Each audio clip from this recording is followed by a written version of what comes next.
lead us in the Pledge of Allegiance? Everyone remove their lid.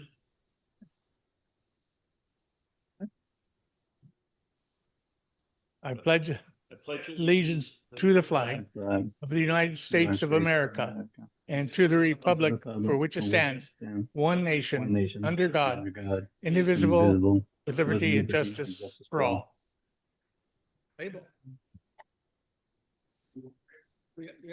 This past week, as many of you may or may not know, we lost one of our dear members, Pat Bunzel, WA6MHZ. He passed away on Sunday, and he was past vice president of the club from 98 to 99, and he was president from 99 to 2000. So I'd like to have a moment of silence in memory of Pat, and then we'll start our program.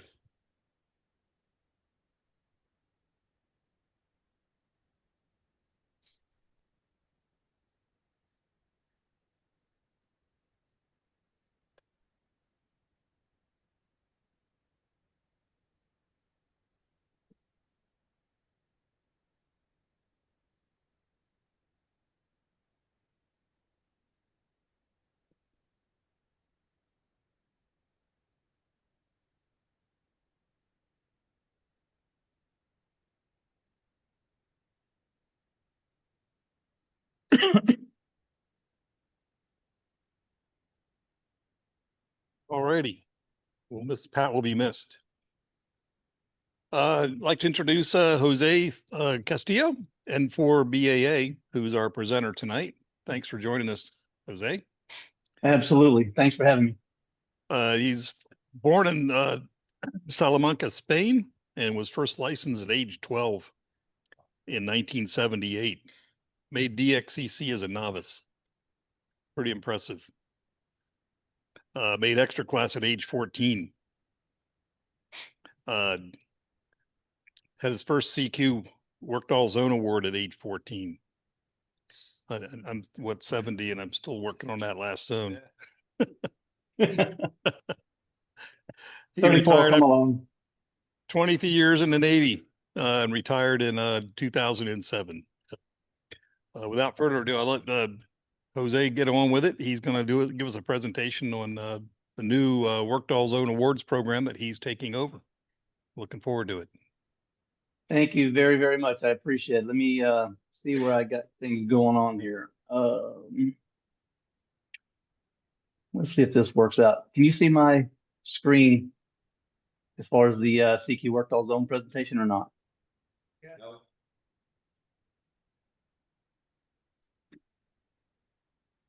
Interesting. Hold on. There you go. Starting to show. Yay. I'm trying to get you. Is that full screen now for you? Working good here, yeah.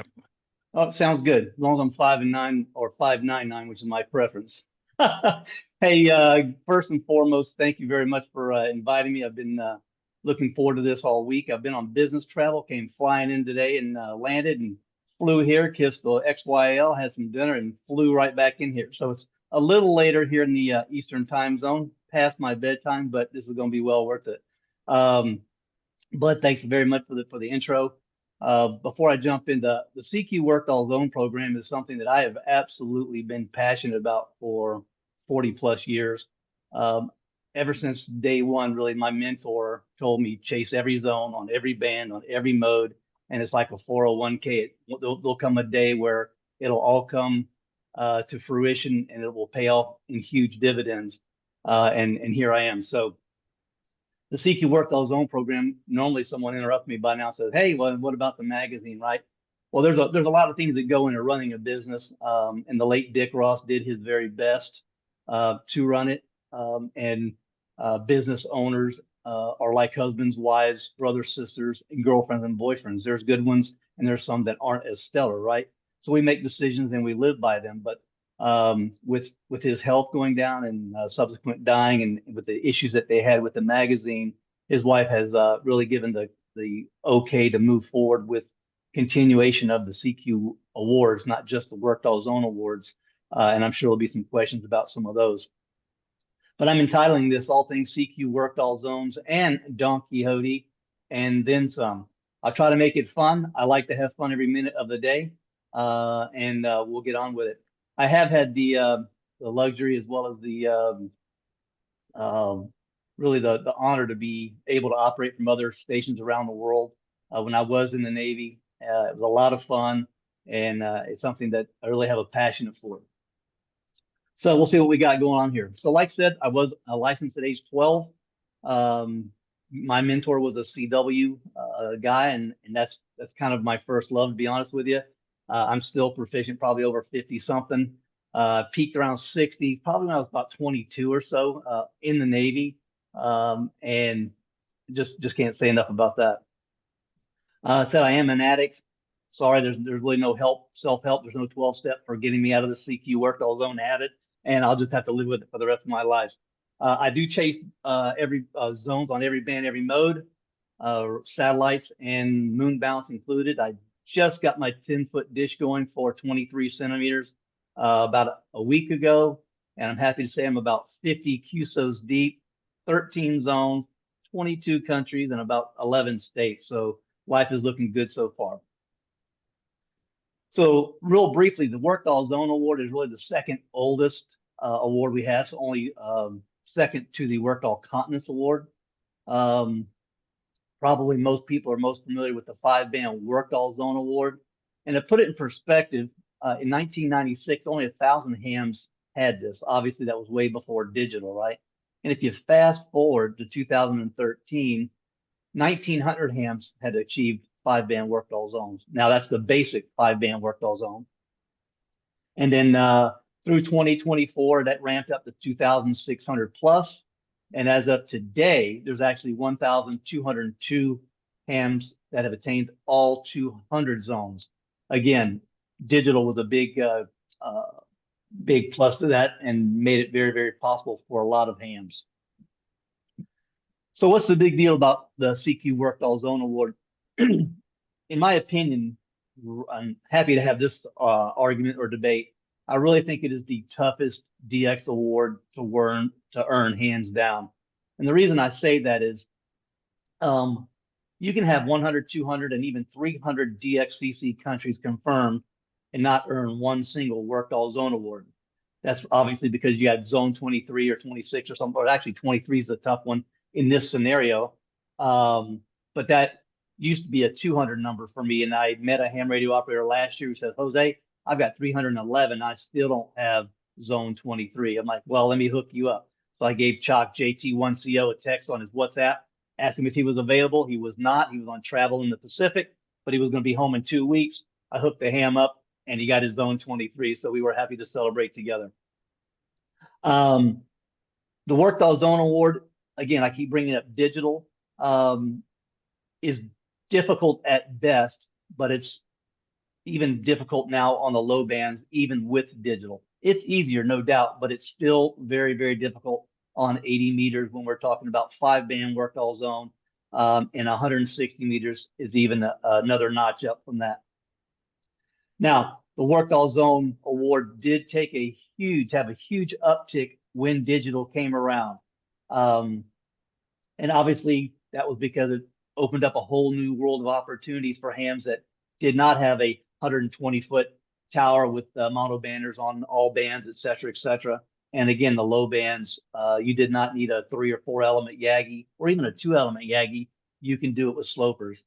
Case in point, when I came here to Indiana about 7.5 years ago, excuse me, as I was putting up my towers here, I put up slopers and was able to work all zones on 12, 17, 30, just with slopers hanging from about 40 feet. So that put it in perspective for me. And also the Workdoll Zone award does carry a whole lot of clout within the amateur community, and specifically those who really know how difficult this award really, really is. So cool. So we've kind of established what it is and how difficult it can be, but how do you get started, right? So first and foremost, you have to ground yourself with where are the zones, what countries you might have, but really knowing this map is kind of key. This is ingrained in my brain. I probably should get a tattoo of the Workdoll Zone. They haven't changed a whole lot since the beginning of the award. And I had this on my wall for 30 years. Pretty much the same one here with a big CQ worked all zone emblem on them. And then once you familiarize yourself with those zones and where they are, and you kind of start collecting your zones, you gotta kind of ask yourself, how's it that I get credit for them, right? And if you think back some 30 or 40 years when it was 100% physical hard QSL card, we didn't have email, we didn't have some of the tools that we have now. Those physical QSL cards had to be sent to a card checker with return postage, or sent to the CQ worked all zone manager with return postage. You sweated that out because all these cards that were precious to you and very difficult to get in some cases, you were hoping that they came back, and in many cases they did not. So fast forward to modern day, we have physical QSLs, which have really become the exception rather than the rule, because we have Logbook of the World as well as EQSL. Those three mechanisms are the only three valid contacts that or methods that we have to confirm a QSL. In the case of physical QSLs, I have access to so many logs and so many tools online and have so many contacts in the DX community. It's really, really very easy for me to confirm QSL cards. If it's 30 or 40, I might make that person try to get a hold of a QSL card checker, if you will. But often if it's 2Z, 3Z up to 10-ish, I can take photocopies of the QSOs. I can reach out to the hams to risk mitigate having to send those QSL. So that's a service that is very well looked upon and is very well supported. And I don't want you to lose your precious P5 card, right? So I wouldn't do that to you. I have personally lost 11 QSL cards being sent to the last CQ worked all zone manager, because he passed away between the time that I sent them. He checked them and did not get them back in the mail, and his family didn't care too much to keep all the QSL cards that he had, and I was out those 11 cards. It's a good thing I took pictures of them. So once we understand how we can get credits in for them, and we know what those zones are and where those countries are within zones, you really got to have a game plan. So find out what you have, what zones you need, and what you understand that, depending on what bands you might need those specific zones on. You might formulate some kind of strategy that says, you know what, when is the best time to get on to talk to or communicate with a needed zone? PSK reporter, some of the DX clusters are very, very searchable now. You can find out very easily when a specific country and or zone has been on, and you can go to hunting. There have been times like on 6 meters or maybe 10 RIDI for me, specifically 40 RIDI and 80 RIDI. 80 RIDI I don't quite have yet. I do make schedules with people, and some hams I've had schedules with for 10 years trying to make some of these RTTY contacts, and that works. You just have to have propagation and a little bit of perseverance. My solution, although it seems complex, really isn't complex at all. I use the AA6YQ-DX lab suite here at the location, and I have the telnets as well as other inputs coming into my logging software, which is actually called Spot Collector. And I have it set up that when a needed zone pops up, and or country actually, it'll text and email me to let me know exactly what's going on. And then that way I can say, you know what, I can remote in from work, which is a luxury, and work that country or that new zone and not miss one. That's specifically helpful for me in obtaining my 6 meter worked all zones. Could not have done it without that instant notification, because sometimes those openings are 3 minutes in length, and you have to get on and be able to strike while the iron is hot. So we talked about Logbook of the World. It is easy to use. If you're having issues with that for whatever reason, my phone number is readily available. Please call me. I'll be glad to connect with you via TeamViewer, kind of solve it for you. That goes with looking through Logbook of the World that we're going to discuss here in a moment. Happy to help you navigate that. I still have a huge position with a company. I work 70+ hours a week, but I still find time and stay passionate about helping others, because I remember what it's like. So we talked about Logbook of the World and getting in there. If you don't know how to navigate, I highly suggest you kind of jump in there and get familiar with it. It's a whole lot of fun. The IT group at the American Radio Relay League has put a lot of effort in making this better.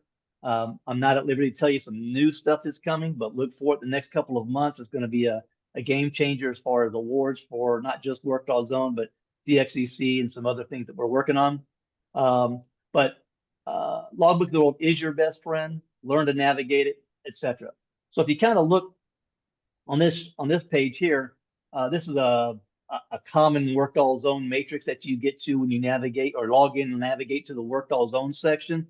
It tells you very, very easily on which bands you have all 40 zones, where you don't have all 40 zones, and kind of helps you make a decision on which ones do you want to go after next. Maybe is it one or two? Is it a couple? But it kind of tells you where you stand and, keeps you grounded.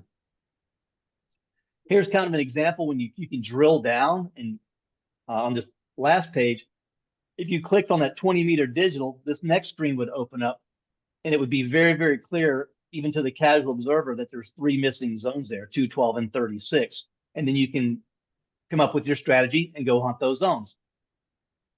So once you work those zones after your strategy and you're sitting there smiling, and I have to do my part now because now we have to collaborate and get those zones submitted. So super, super easy. This process, I recognize some of the people that are in this meeting. Actually, I see Mark, Whiskey Charlie 3 Whiskey. Nice to see you in here. He and I have gone back and forth a couple of times over the last couple of months recently. And hopefully he can comment here at the end about how easy we've kind of made this. It's been a little lethargic and cumbersome in the past, but what I've done is I'm a operational excellence leader in my civilian world. And what I do is I make processes better, easier, more efficient. And I've taken that approach to the Logbook of the World application process, as well as some of the plaque programs we're going to talk about. But you can log in, you can get to the Worked Zone section. DXEC is the same way, by the way. A lot of people like to kind of select their individual zones because they don't know better.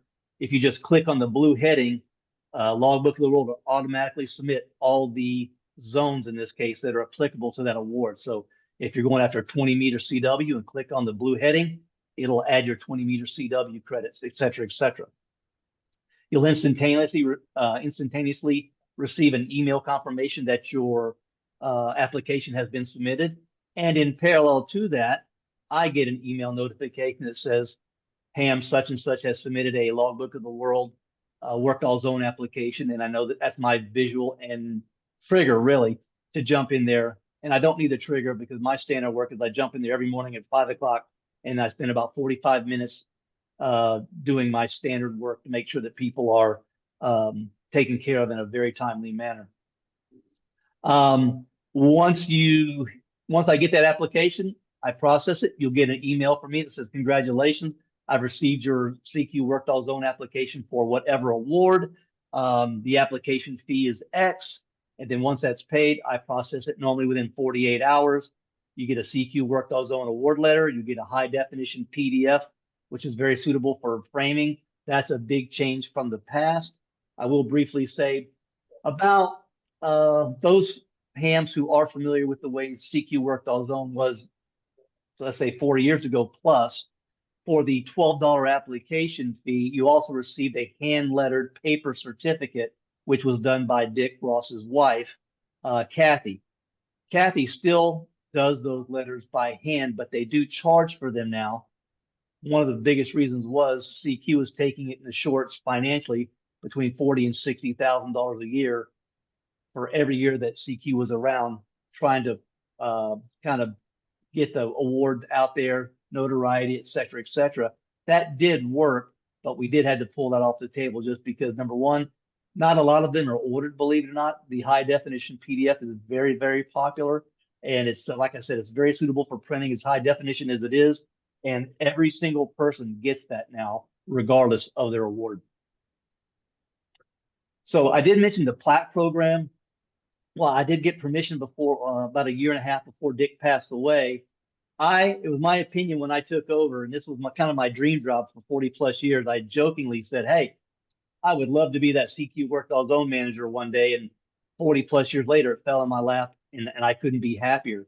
But some of the process changes that I made were very well received. And one of the biggest changes with the program was with what I called the new CQ Workdoll Zone plaque program. I didn't think that it was very fair that the only way that a ham radio operator that had been chasing zones for a very long time could get a plaque was to get all 200 zones for 5-band Workdoll zones, or all 40 zones, let's say, for 160 meters, etc. Those are very, very difficult awards to get. And there weren't any offerings for individual plaques for other awards. So I changed that. And now I'm happy to say that I offer plaques both as we call it a smaller wood 7x9, or the larger, I believe it's 9x12. I call it elegant acrylic, for any award that any ham attains in search of those CQ Workdoll zones. That also goes not just for the complete 40 zone awards, but for Workdoll zone awards that we offer for not reaching all 40, such as 160 meters or 6 meters or EME or satellite. You don't need all 40 zones to attain the basic Workdoll zones for those modes. 5-band Workdoll zones also falls into that bucket, whereas the basic 5-band Workdoll zone award can be awarded or earned with a minimum of 150 out of the 200 zones that are available. That 150 award, think about this. There's a lot of hams who spent their whole life, 50 plus years, and not gotten close anywhere near 200 zones, but they've attained 185 zones, let's say. That is still an absolute fantastic achievement. It's even more impactful when you consider some people doing it with just wires, low Yagis, low tri-band Yagis. These are very, very good achievements. So in that 5-band Workdoll zone analogy, that ham can get a plaque for 150 zones. And this is what I really like about this, and I really push this. People say, should I get it at 150 or should I wait to get 190 or something? If you really want to tell the entire story, get the plaque when you first possibly can, because the casual observer that you're going to smile and get a cramp from when you're showing them your beautiful plaque, and you look up and say, I see you got the 155 zones back in 2014, or let's say 2002. And there's a couple of iterations of this plaque where you can have the plaque be designated 150, 60, 70, 80, 90, 200 zones to tell that story. Each medallion for those award levels has a date on it, so it tells a story on how long it took you to get or achieve those zone levels. So you can say 2002, 2006, heck, and that took you 2016 to get to 190. It's a conversation maker. That 5-band Workdoll zone plaque can also be made into a 10-band Workdoll zone plaque. We have individual medallions for the WARC bands for 6 meters for 160. So the way I look at this is, you're the one that has earned the Workdoll Zone Award. Let's work together and let's come up with something you'll be proud of. And like I say it in a lot of my emails, get ready to smile, because it is an absolute work of art. They are beautifully made. They're beautifully detailed. And the best part about it is I can have it delivered anywhere in the United States in 10 days or less from the time you tell me you want one, or 21 days worldwide. I've never lost a plaque. We've shipped over 600 of these to date. We've had one go over 21 days. It was 24 days to Western Australia. But we got it there. The ham was very, very happy. It says 700, and I'm wrong. It is over 700 plaques. So very customer centric. Love working with the hams. And a lot of these plaques are available on my website that you'll see. They come in black and rose colored. I do some plaques for for some of the Hall of Fames for ARRL and so forth. So it's really, really nice. Best part about it really is the plaque maker now, since I've taken over the program, is about 2.5 miles from me. So we collaborate all the time on how to make things better. We solicit input from the award owners, the plaque recipients, and their input has been the genesis of our plaque program improvement. So that's really, really cool. So we've talked about them. So here's a couple of examples. One on the left is really a 7x9. You can't really get an appreciation for the size, but you can see the amount of detail that goes into these. They're all laser engraved. And what's really cool is the back and forth when you earn a plaque or want to purchase a plaque. I send you a PDF example of what that plaque says, et cetera, so that you can give me the okay that says, Jose, I give you the okay to put the laser on it. And if there's an error, I can fix it before then so we reduce our scrap and our rework and keep the cost down. On the right's that elegant acrylic I was telling you about. It's a little larger. Both of these come in some super duper elegant packaging, very robust for worldwide shipping, and it's been a big plus. Another example on the left, that's a 6-meter plaque with medallions. And on the right-hand side, just to give you some idea of what we're capable of doing, you can probably see the plaques behind me. I have one for DXCC, for Worked All States, as well as Worked All Zones. And this is my current Worked All Zone plaque. It's got some 40 plus Worked All Zones on it. And that's made out of walnut. So it's another elegant option for people who have limited wall space, or maybe you're a passionate Worked All Zone chaser, and you don't want to have all those plaques on your wall. You just want to consolidate it to tell the story, and this is a good way to do it. Great solution. A couple more here. This is Dimitri. This is his 5-band Worked All Zone that he turned into a 10-band, and he's since added all the medallions to that plaque. We also do backboards, if you will, out of walnut for DXCC Challenge. So the Challenge Award isn't just sitting there by itself. This was an elegant solution for my wall because it kind of matches the wood of everything else. This is the elegant rose colored, if you would. And my friend Nick had this request that we kind of make this for him after I confirmed it. And he's a very passionate Worked All Zone chaser. This is an example of what that high definition PDF file might look like for mixed mode. Here's what the 5-band Worked All Zone, I call it the basic award. Halil has the 192 zones that's represented here. Satellite mode with the subsequent zones at the bottom. And when Bertrand submits another satellite award and he achieves that 36, let's say he gets 38 zones, I print a new one of these and send it to the recipient every single time they advance or they submit for a higher level award. So a little bit of AI driven on my side to kind of shorten that time frame to process an award. When I took over, it took some 23 minutes to process one award because everything was so disconnected.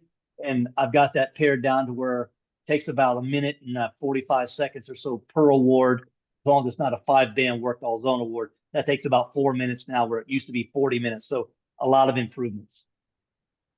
Here's a real nice 160 all 40 zone PDF award. So I won't go through every single one of these, but I'll kind of cherry pick some. So these have been created over time from feedback from meetings such as this, emails and so forth. But the bottom line is, if you have any questions about your Worked All Zone account, the most common issue is you've had cards, physical QSL cards that have been checked in the past by the league or a card checker, and you've been given credit for it in DXCC within the Logbook of the World platform that you will not automatically get credit for in the Worked All Zone matrix.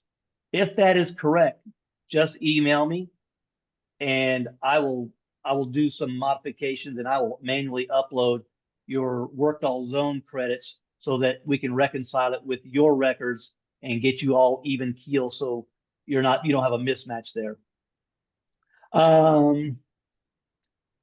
Application, if there's a lot of dead links online, my N4BAA.com site's the best one to go to the Worked All Zone page. And it's got all the information I think you need. Bottom line is, if you have everything's via Logbook of the World, you have nothing else to do but submit it via Logbook of the World. I take it upon myself to do all the work behind the scenes, so you don't have to sign any papers, any application forms, just plain Logbook of the World. If you have if you're an EQSL card user, patron, and you have zones there that you would like to submit, you can do so online, very easy.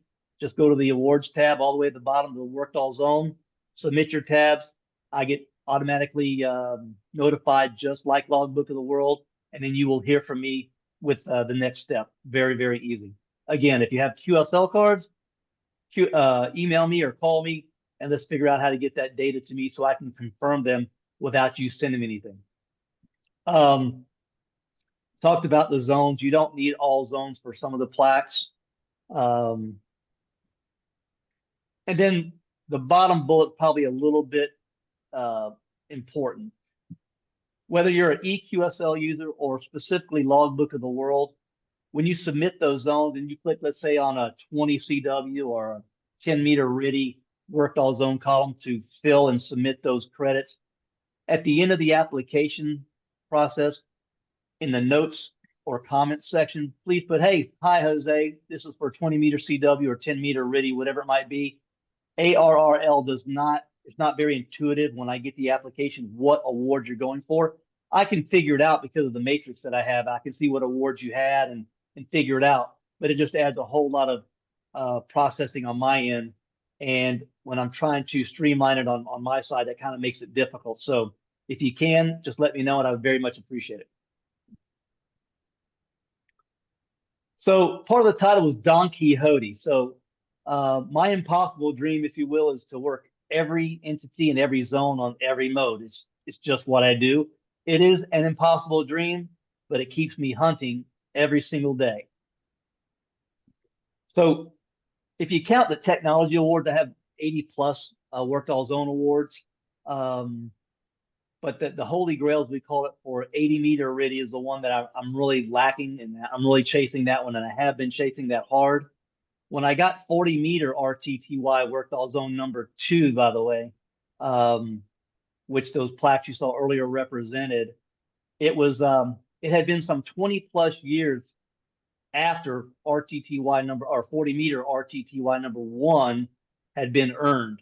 So with RTTY kind of losing its popularity due to digital modes, those are going to be very, very hard to get. I do see them every now and then, but they're few and far between, even the basic RTTY ones. So I'm diligently working on those last 3 zones. Like I said, I've recently put up my 10 meter dish for EME. I do EME on 23 centimeters and 6. I was going to go after 2. I probably still will because it's very, very popular, but I think I can do it all on 23 and 6 meters alone. So I'm going to keep the dream alive and keep chasing. Just kind of, again, just the three zones on 80 is what I need. And this is kind of the matrix, which I alluded to earlier, that kind of keeps me grounded on what I need. I do have them memorized.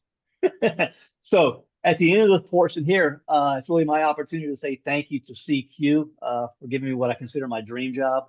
It's very, very satisfying, number one. Number two, I get to interact with people and hams and call signs that I have worked in contests and just casual DXing over the years. A lot of times I'll see someone's call sign and I can remember 30 years ago, 40 years ago, what that contact was like. 4Z4DX happened to go into the novice 15 meter CW band back in the day. And he was in one of my 100 countries as a novice. And I still remember that contact today, as I do a lot of other ones. My wife, Nancy, I couldn't ask for a better wife. She's been very supportive of what I do, the passion that I have. When I built my ham shack here at the current location, she says, you can do anything you want, you just can't put a bathroom out there. And I'm like, well, why is that, honey? She goes, I will never see you if I don't at least see you come into the house to go to the bathroom. Being that I live out in the country with no neighbors, she still very rarely sees me. I'm very thankful for the passionate worked all zone chasers and the interactions that I've had. Like I said, I think you're a very, very different breed of ham radio. And everybody at San Diego DX Club for at least having me come here and share my passion and kind of see what kind of nut that I am, right? Um, Only thing I want to say here is I do make myself available 24/7. I got people around the world to call with questions. I get maybe 200 emails a day. And I do answer those every day before I go to sleep. So if you have questions, I'm willing to put in the time with you. So I do want to share a little bit about the BAA station here. I'm in Indiana. I've lived here just over 7 years. As many times many years I was in the Navy, I would doodle, even as a kid, all the way through my Navy career on what does my future ham station look like? And it's gone through a lot of iterations. And when you're in the Navy and you take down 2 or 3 200-foot towers every 2 years and you put all those antennas back up, you get kind of good at it. But in that process, you find out what's not working, what can be improved upon. It kind of goes hand in hand with what I do. I told you my civilian life. What does that antenna design and so forth look like? And this is kind of where we landed. I've been an ICOM guy and a Yaesu guy my whole life. I've recently, in the last 2.5 years, switched over to Flex Radio and a PGL amplifier. I love it specifically because I can remote in and not miss zones or countries. I can operate my entire station via my phone, which is kind of nice. I do run ICOM radios for SAT and my EME work. Everything is green here and everywhere, wireless switches and rotors throughout. I've actually trained my wife to turn it all on or off so that I'm at work and I need to shut it down for a thunderstorm. She can fire it right back up. She worked from home, so it's a win-win situation for me. And I recently, probably as recently as 3 years ago, made sure that I've got hardline going to all the towers. This is where I'm coming to you from. This is my pole barn ham shack. This is 27 by 17 for the ham shack. All the wires are in the wall, et cetera, et cetera. I got to wire this and build it myself. And across that wall on the right is the other half of the pole barn, if you will, with kind of a workshop, et cetera. Currently, there's 7 towers. Some of those are really small for EME and satellite work, but really stacks on 10, stacks on 15 and 20. I have one of 3 2-element 40-meter Moxons on 30-foot booms at 140 feet. This is a N4BAA design, I believe it is. I happened upon this from a ham who had it and never put it up. He had handwritten notes on how to put this thing together. Funny story about this Moxon. It's a little different than maybe some of the high gains that get converted. Is I worked on this antenna and I have relentless 70 and 80 mile an hour winds here all the time. I'm up on a knoll. I have horizons all the way 360 degrees here. And the winds were so strong, I wanted to beef that thing up being a Moxon. Longer story shorter, I couldn't get it to resonate. I'd raise it to 50 feet and check SWR and it was off the scale. So I finally got a hold of a person who had one. And he said, Jose, until you get that thing to 100 feet, it's not going to do any good from an SWR perspective. And I'm like, you've got to be out of your mind. He says, no. So when the crane came to put it up, we did a real quick check. We put the coax on it, put the SWR meter on it, and up it went. And it was terrible. SWR was 3 to 1, 3 to 1, 3 to 1. It got to 95 feet and it flattened right out, just like you hit a switch. And I had to do an experiment. I said, lower it just a little bit. 2 feet, 3 to 1, up 2 feet, flat. So it is a fantastic antenna. It's probably one of my favorite antennas. I'm on one of my favorite bands. And it is rock solid. I've had a 4-element full-size 40, and this feels equally strong, which is pretty good. Some of the smaller towers, my 10-element 6 over 10-element 6 is pretty impressive. I'm knocking on 200 countries on 6 meters, all but 20 at this location. So we've had some good propagation over the last 4 years, and it's proved to be really, really good. But that's the basic layout, and it does work very, very well. Kind of a bird's eye view of the 5 acres. I'm kind of blessed where we're on 5 acres, which is kind of the center of the picture here. And then adjacent to me, which you'll see in a minute, we have 100 of acres. And my nearest neighbor is about 2,000 feet away, I guess it is, and he owns it all. And he allows me to use it in the wintertime for beverages. But this is the basic layout. The big red circle there is a 160-meter full-size vertical or quarter-wave vertical with 200 radials. Around that tower is also an 80-meter 4-square also each with 100 radials on top of the 160 200s. And there's some other things in there like a 60-meter vertical, et cetera, et cetera. And most of the towers the big towers are right here by the pole barn. You can actually see them a little bit there. And in the front yard, one of the agreements I had with my wife is no towers in the front yard. She doesn't consider the 8-circle array a tower. So again, I love my wife and it works out great. Here's the low band beverage field. We can deploy all 22 in about 6 hours. Got them on rolls that are dedicated. They're labeled. We know exactly what direction they go in, whether they're phased or staggered. We know exactly where, from a GPS perspective, where to put all the ground rods, so forth. And these are all switched through a switch matrix that are tied in with that 8-circle array out front. Obviously, a tribute to some of the low band success, specifically 160. 80, it plays very well also, but most of them are 880 feet phased, or there's a few thousand footers in there, but I don't have any 540s left. They've all been extended out to 880s. And again, this was just fantastic to hear this thing work. So some pictures I'm kind of proud of. I'm super proud of my naval service. Me in the middle at 200 feet, and my CW Love on the lower left with a Bengali key, and then my lovely wife Nancy there on the right. So lastly here, I want to introduce a fun project that I had back in 2006. I got an unsolicited photo from Dave Anderson, Kilowatt 4 Sugar Victor, who's been on many de-expeditions. And he sent me this photo. It said, "Hi, Jose." And I think it was N4BAA back then. But this was the start of an idea. My wife said, you know, how cool would it be to request a photo like this from people that use de-expeditions that you contact? Not solicit photos just from any de-expedition, but de-expeditions that you actually contact. The first 20 or 30 solicitations that I sent out got no response. They're like, who's this pain in the butt, right? That's asking this question for a photo. And as time progressed, I got some good photos. And here's a really good one from 7 Ocean 6 Tango. This kind of started kind of a wave of photos because people started saying, hey, if these high class and high well-known DXers are sending Jose a photo, maybe we should too, because we don't want to get called out. And there's some really, really good ones in here. I just want to show you with. Here's Whiskey Bravo 9 Zulu, Jerry, down at Amsterdam Island. Ogasawara and Marion Island, very, very cool. Spratley Island, and we got Willis. I like group photos specifically. So here's 3 Bravo 7 Mike on the left, and here's Fieri FT8 Whiskey. He tried to get outside, but didn't have an opportune moment where the weather was nice enough for him to stand out there and not lose that paper, is what he said. So how cool is that, right?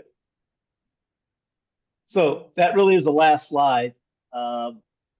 Again, I hope you can feel a little bit of the passion that I have for this for the award. Let me kind of stop sharing here, get back to and again, I can't thank you enough for letting me share a little bit about it, the passion. And if I drive some questions, you want to reach out to me, I very much appreciate that as well. If anybody has any questions, I'll be glad to answer them. Comments are welcome as well.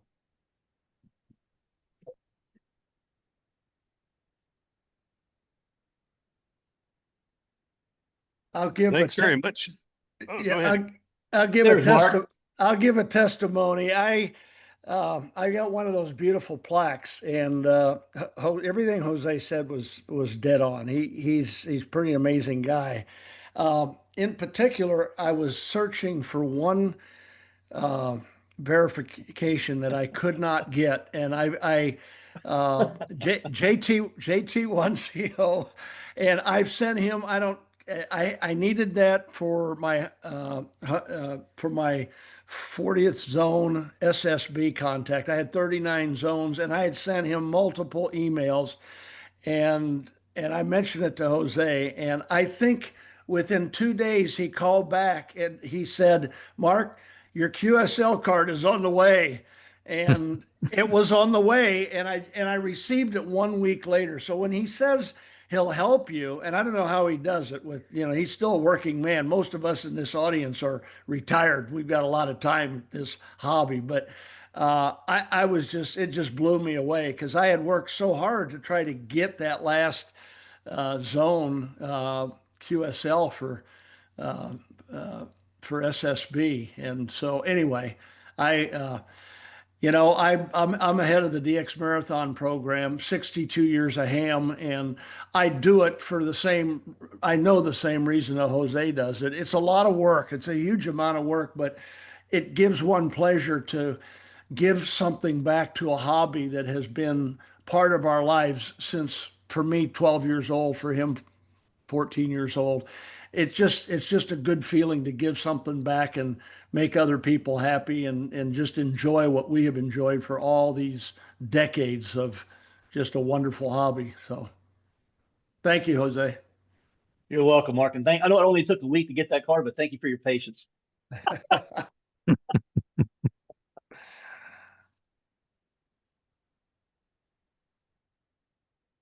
It was a great presentation. Thank you.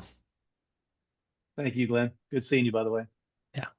Jose, I had one quick question for you, and that is with RTTY being less and less common and the digital modes, FT4, FT8, et cetera, being more and more prevalent, is there a thought of melding digital into one worked-all zone instead of having separate RTTY? No, there's not. Thanks for the question. It's still a passion for a lot of people. We're not gonna. They're definitely distinctive, and they'll stay distinctive going forward. Yeah, I mean it's like the aviation aces. There's no more aces because there's no more dogfighting per se. So it doesn't exist anymore. So it's impossible to get that status, for example.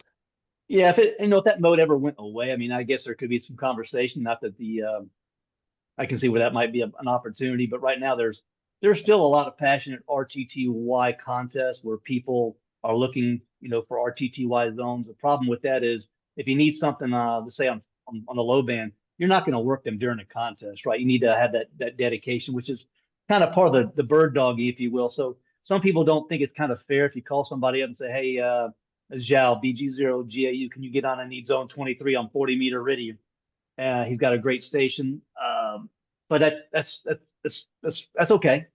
You still got to make the contact, and if you make the contact, congratulations. But I still think it's people. There's a lot of people that are passionate about chasing those zones, specifically on RTTY, because it is so hard. Yeah, it is. Thank It you is. very much. Anyone else? Very- have any questions? Anyone on Zoom have any questions? Yeah, I have a comment. This is Ron in Fairfax City, WA6YOU. I have digital number 464 and my plaque. And guys, I have 76 awards on my wall all the way around me here from all over the world. But this is the one that always gets the comments when people come in the station. Great presentation, Jose. Great to see you again. Yeah, I reckon I saw you earlier, Ron, and thank you very much. And that plaque looks awesome. And I can tell you're still getting a cramp now and then from smiling, aren't you? Yeah, they are gorgeous. Well, I'll end it. Thank you very much, guys, and team. This is what I do. I love this. It's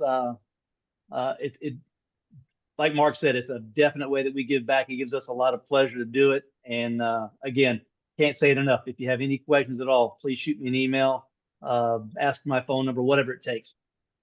Thank you again. Great. Thank you very much. And thank you Thanks, for sir. staying up so late. Thank you. We're going to have a quick roundtable here, and then we'll go on to our raffle. I just had a couple of comments.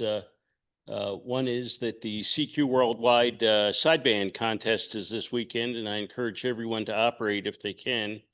Last weekend, San Diego had the Hamtastic, which was well represented. The DX Club was well represented there, and I think a lot of people had a lot of fun. It's grown every year. I think they've been doing it for about 5 years, and they're talking about doing it twice a year. It was down at Fiesta Island, so we'll keep an eye on when that happens. Our holiday party is going to be at Marie Callender's on December 14th. I'm working on a Chat GPT flyer.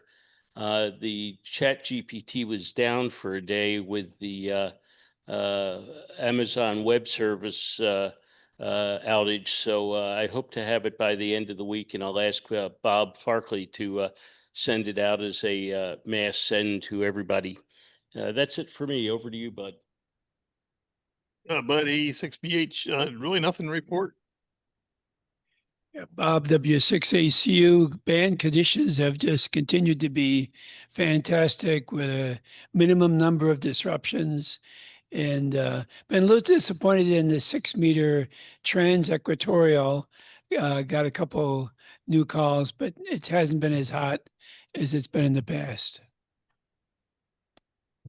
Dennis and 6KI had a lot of fun in CQP, did over 2,000 Qs with the group.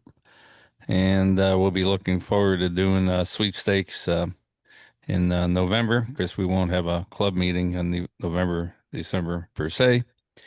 And hopefully work some of you guys in sweepstakes. Mike, NA6MB, not a whole lot to report. Been working on the station, trying to get some RFI problems that I discovered in RIDI contest a couple of weeks ago, like a month ago. What else? I put in some keying lines for my amp so that it can't key it when the stepper's tuning, things like that. So been working on the station electronics a little bit. Gail, K6GO, he's been working very hard. Okay, any time of day or night, I need zone 22. That's all I need. Call me, get me on the air. Okay, just a few new ones on new bands. Donald, N6BTF, nothing really to report. Hi, I'm Ray, WA6NVL, and I'm back from my 2,000-mile trip. Went up to PacificCon, had a lot of fun up there. Saw some other folks here from the group up there. And then I went on over to the AMSAT symposium in Phoenix, Arizona, and they passed some really new things there. If you folks have any friends, kids that are 25 years and younger, AMSAT now, satellite folks are now, membership is free. So if you've got some kids in high school, college, all the way up to their master's level, AMSAT decided they want to get some more people involved in satellite stuff also. So there's some good distance, some DXing, and that was it. Had a good time.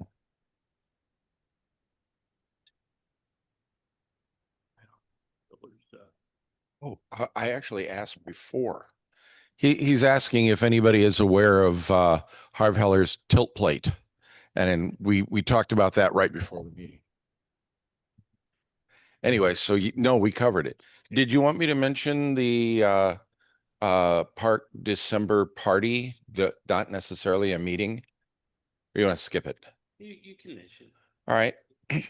So twice a year, which is about as often as I can forget what a pain in the butt it was to set it up.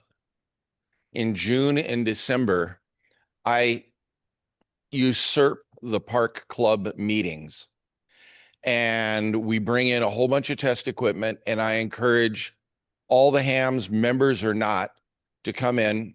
Summer, I have food. Winter, we have diabetic entertainment. In other words, all the Christmas junk. Anyway, we can do everything from checking frequencies, power levels, up to I think the biggest ones I've got are about 200-watt loads or attenuators. But we can check power output to 4 digits accuracy.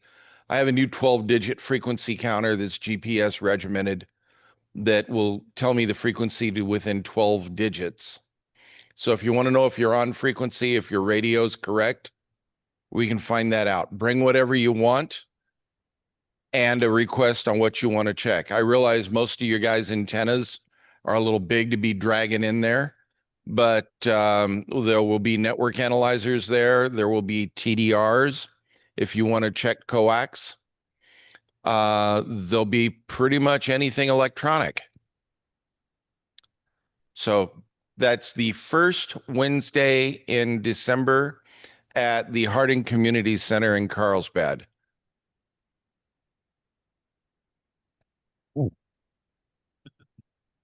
No LAG 6KA, went to Pacific Con, won a few things in the raffle. FT 710 and BioNO 15 amp hour battery. Not yet. Not yet. Tom, N6JOJ. Done some digital stuff, but nothing to really get up in arms about. I actually worked all zones before I got my first DXCC and did it all on 10 meters. And another thing I'm happy about is today, before I came to the meeting, we had a test session online, and there's a young lady in North Carolina that I was there for her tech, and there for her general, and today she passed her extra, and she is totally blind. So she'll be on the air shortly. I don't remember, Dennis. Very good. Very good. Well, I'm Jim, N6VH. And recently, my wife and I, Linda and I, were up in Paso Robles, and there's a place there called the War Museum. And first of all, you have to know where it is to get there, because that's the only way you'll find it. But the reason I'm mentioning it here is that, first of all, it has some buildings where we're inside displays, and outside they have a whole bunch of planes, military planes. But in one of the buildings, in one of the rooms, is dedicated to ham radio. They have a ham station there, and they also have a display of a lot of military surplus ham here, including a Model 28 teletype machine. So it was quite interesting. If you ever get there, it'd be something interesting to see. That's all I got.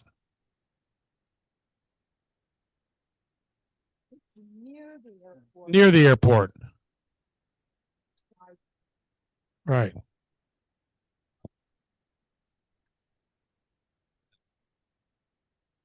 How far? Not that far. Yeah, not far. No. I was thinking with sides of. There you go. I used to live in Santa Maria. I went to Cal Poly, and we tried to avoid Paso Robles because it's so damn hot. Cal Poly is.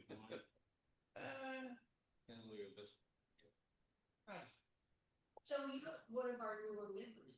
Have you ever seen Dennis's presentation about his radio involvement in Vietnam? No, I. You must. Definitely. I don't mean to say that now, talking down. I mean, No, it's so fabulous. So when's your next presentation?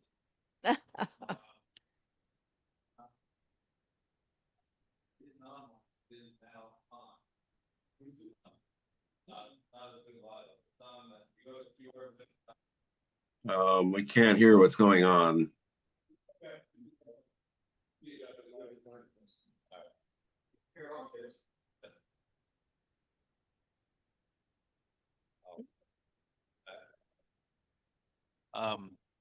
Yeah, Gail asked the new hams here about seeing my Vietnam presentation and whether it's going to be done again anywhere soon. There's nothing coming up. My contesting presentation is coming, but the Vietnam presentation, which everyone will agree is better live, you could tell more lies and war stories during that time. But for those who need to see it, go to QRZ.com, look up N6KI, and about halfway down the page, there's two videos. One, the first one is the Vietnam presentation that was done for Norfolk Amateur Radio Club in Norfolk, England, and made a YouTube video out of it. It's a little over an hour long, and you'll get the main gist of it there. And yeah, so you can catch it there. And then if I do it live, people still come and see it again. They keep coming for a whole bunch of reasons. So anyway.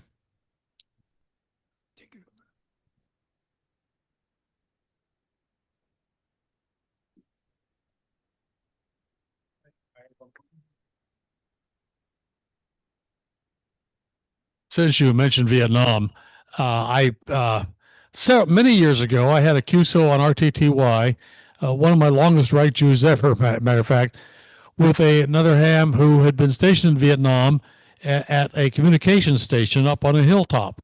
And my communication was RTTY, and he said that they had a link to Saigon, a phone link. So anytime he wanted to make a call home, he just picked up the phone and went through the Saigon phone link. Didn't have to pay for anything. So I just wanted to add that since you mentioned Vietnam, and I'll make sure I look up that video you're talking about. Linda, WA6HGA. In addition to the radio station there at the museum and the war stuff, they had an excellent classic car display also. So there's something for everyone there. If you aren't into the wine tasting and the olive oil tasting and all that, but there's lots to do in that area. Michael, KB6D, two quick Pat Bunsold stories. A lifetime ago, he presented at the Palomar Amateur Radio Club his trip to Dayton. And he starts the slideshow and he's going through the guy, if you remember, he had a Lincoln town car with stickers with the bullet holes on the back and about 15 antennas. And I'm not kidding, maybe 18 antennas, 20 antennas. Goes through, does the PowerPoint presentation, comes up and goes, oh, this is a bridge in a museum. I didn't go in there. It was too expensive. This is a steakhouse. We looked at the menu. We didn't go there. It was too expensive.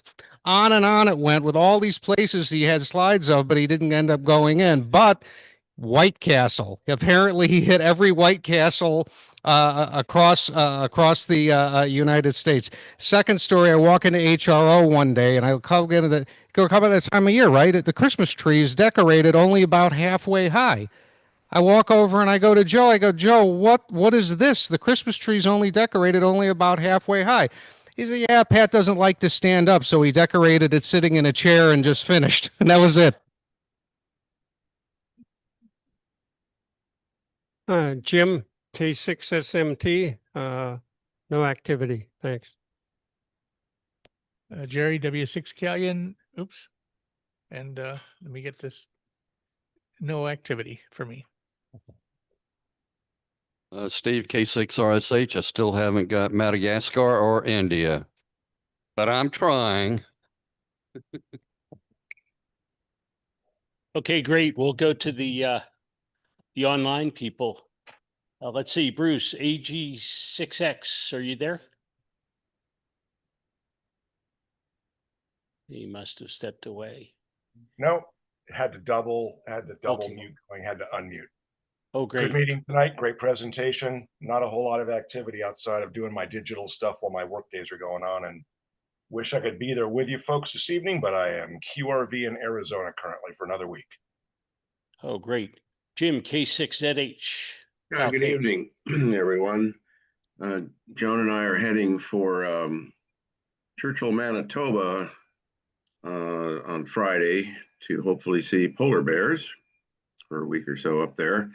And on our way up, we're going up a day early. We're going to stay in Winnipeg, and we're going to meet up with some VE4s for lunch and maybe a shack tour and so on. Guys that I've worked a long time ago. You probably all worked them too. There's only a handful for those of you that are contesters, VE4DL and VT and those guys. So I'm going to meet all of them hopefully on Saturday. Anyway, so CQP was, as Dennis mentioned, first weekend in October. Either his group or our group got a new record for the multi-single high power, and we were county expedition. And we all did really well. And of course, Marco was in there as well. I worked VK8 Alpha Whiskey on 6 meters last week, as well as a VK4. Those were both new grids, but also the VK8 zone 29 is another zone. I have 21 zones on 6 meters now. That guy was, well, when the band's open, as you know, but 6 meters, just to get back on what Rob was saying, we've had you get on PSK report and it looks like 6 is open and it looks like the CEs and the LUs but they're not really there for us so much. Little pop here and there, little pop in Pacific, but it's spotty so far. 5K0 UA is on right now. As probably most of you are aware of that, but San Andres is not on very often. So if you haven't worked HK0, check your band countries and work them now, because they're on 80 right at the moment. I'm going to work them here, hopefully. soon as we're done. 603T supposedly is on from Somalia right now too. I just went over to 40. I don't hear him here, but that doesn't mean he isn't there. So anyway, and yeah, a 10-meter contest coming up. Of course, it's in December and all the other stuff in between. Just excellent conditions. Oh my God, 10 meters. Just enjoy it while we can. That's all I can say. Right, Steve? Great. Thanks very much. Have a safe trip. Steve, VK3. What's your call? Juliet Alpha?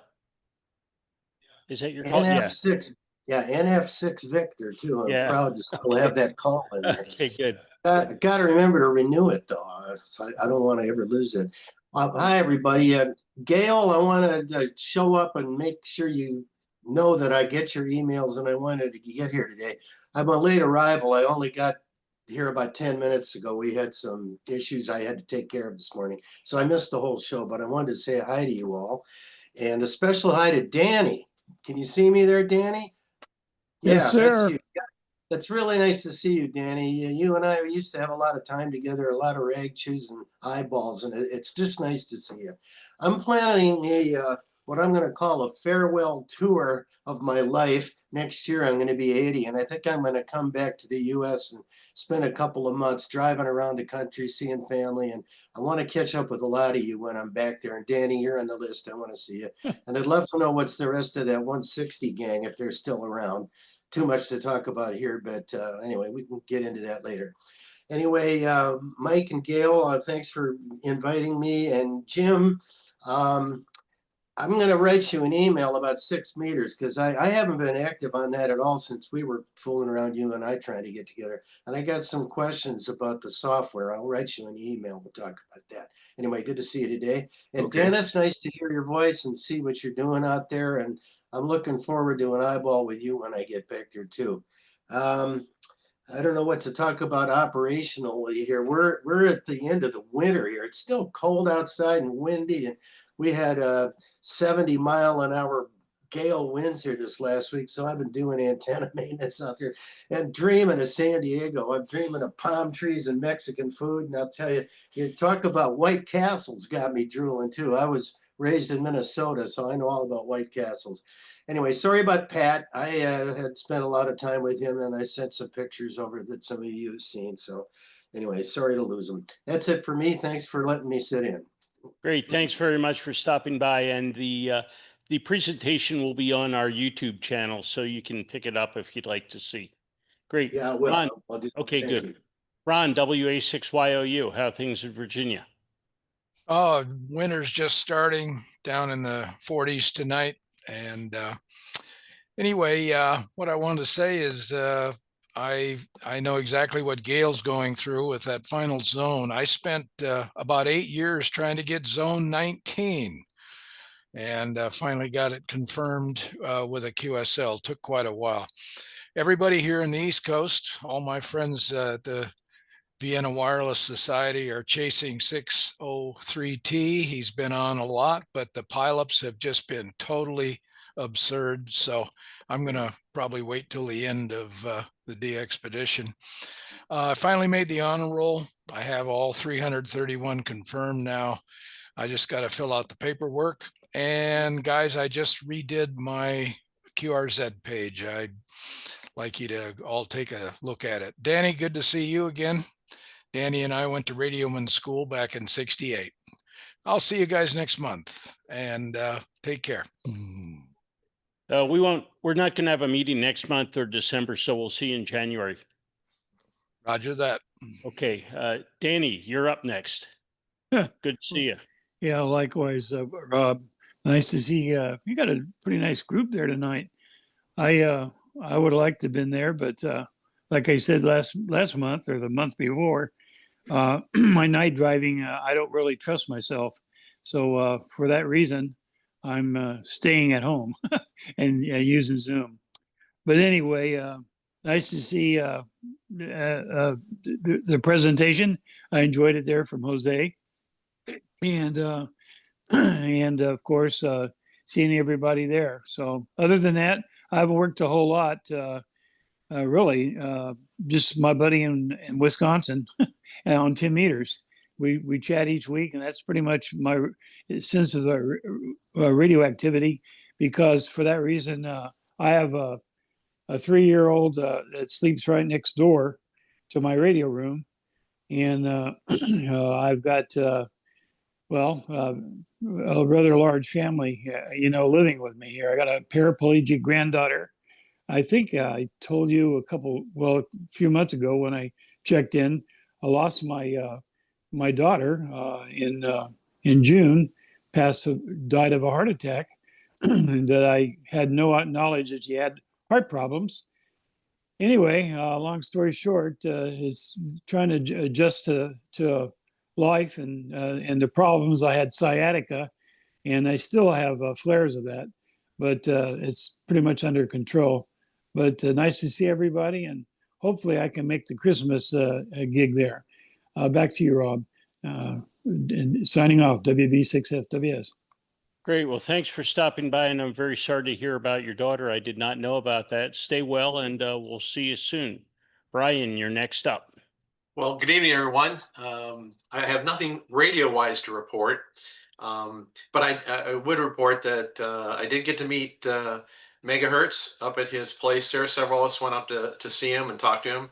And it was an eye-opener for me. If you've ever been to his house, I never saw so many radios in my life and radio gear stacked all over the place. Then we went out to the garage to get something, and that thing was stacked full of radio gear. I've never seen so much radio gear in my life. But real nice guy and real interesting, and I'm just honored to have met him before he passed. So I just want to pass along. He was a nice guy that I know of. So anyway, on that, no radio activity for me yet. I still have my antennas up, and hope to get them up in between now and the end of the year, because it's going to be going on 1 year without HF. So I'm having big withdrawals. All right. So thanks a lot, everybody. And I missed my banana splits there, guys. So maybe you could mail me one. All right. Oh, Lord. Great. Well, 73, thank you all for coming, and we're going to finish up with our raffle here. And there's no meeting in November or December. We'll see you again in January, and we hope to have a real good program for you next year. 73, and if we don't see anybody, have a great Thanksgiving and a great Christmas and New Year's. Thanks again, folks. Have a great evening. Here we go, 73. Oh, hold on one second. Gail wants to say something. Our newsletter editor, Bob Farkley, lost his young son, about 40 years old, in the past month. So I thought we should mention that also, with great respect. Yes, thank you.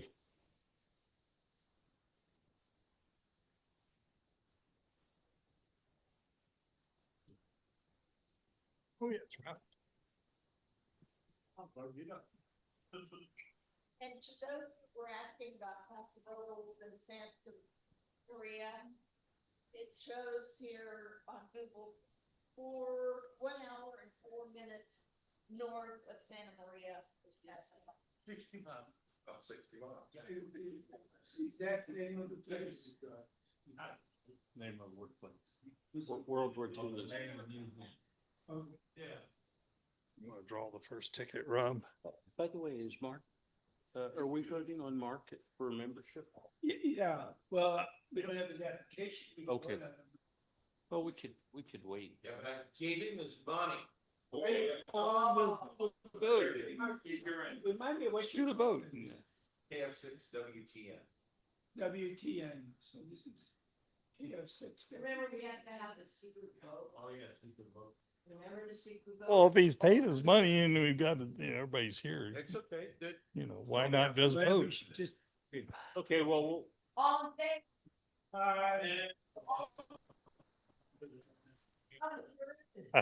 Okay. Let's say a vote. Okay, Rob, you want to draw the first? I'll draw the first ticket. Yeah. Now, I want to know why you took my money and you're not doing meetings for 2 months. Take my money back and give it back to January.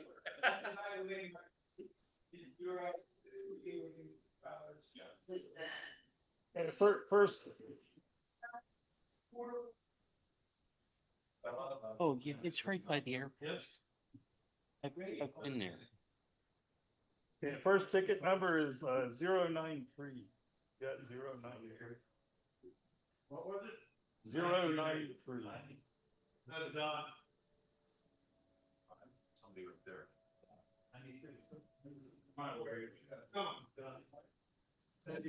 All right, so.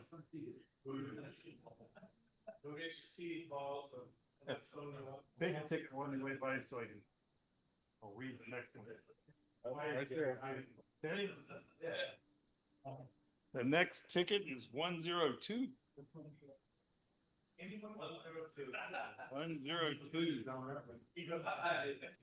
102. 102. Jim. It's a long read. All the bottles have turned the wrong way. Are they gonna take it home?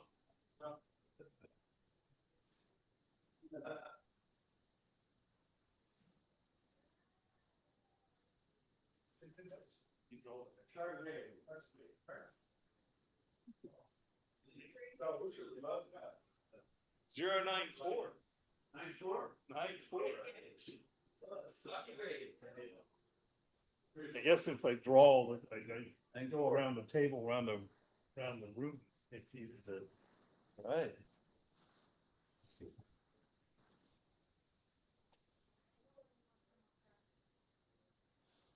You know you can bake wine. Yeah, my wife is. Oh, well, the next one.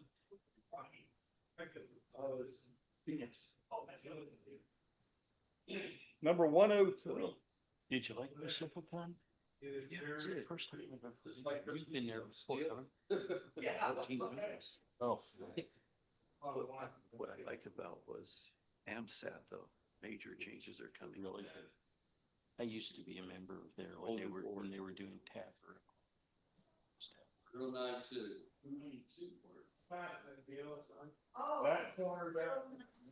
Yeah. Yeah.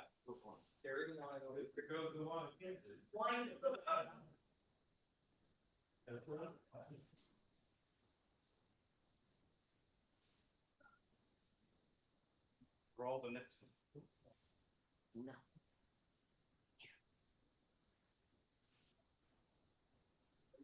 One zero. Is that the The Red Zoo, right? Yeah. I really like the. Oh, good. Red Zoo. I hope it's good. I don't know if these wines are any good or not. I don't drink wines. My Jewish liver can't take it. Okay. The last one. It's all gone. Okay.